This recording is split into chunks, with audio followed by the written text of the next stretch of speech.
Inside the Dot Center, the energy shifted as Professor Ned Blackhawk took the stage for the Cusco lecture.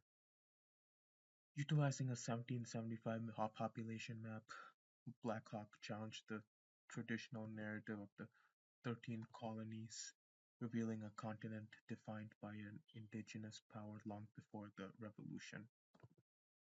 The core of the lecture focused on the interior of the continent.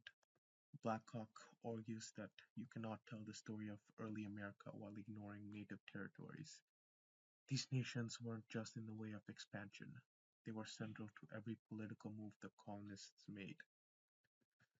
The 1763 proclamation line serves as a visual reminder of the friction between the British Crown and the colonists.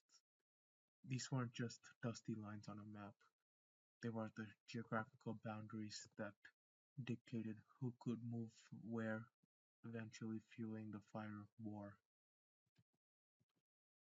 Indigenous nations weren't passive observers. Blackhawk emphasized that they were driving the strategic mapping of the revolution. The political outcomes of the founding era were decided as much in these territories as they were in the halls of Philadelphia. The scale of the event was evident in the packed auditorium. Students from history, political science, and human rights departments gathered at the Dot Center to hear a version of the American founding rarely found in traditional textbooks.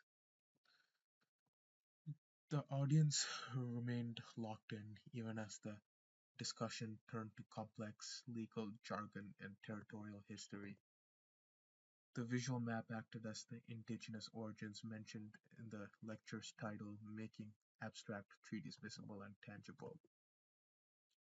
With the Dot Center at absolute capacity, students perched on stairs and side sections. The sound of rapid-fire note-taking filled the room. This wasn't just a lecture, it was a moment of collective realization for the next generation of researchers. During the Q&A, students like history major Ryan Pfaff engaged with the findings. The ultimate takeaway was clear. History is an ongoing map of human interaction and resilience, one of that requires constant updating to tell the full story of America.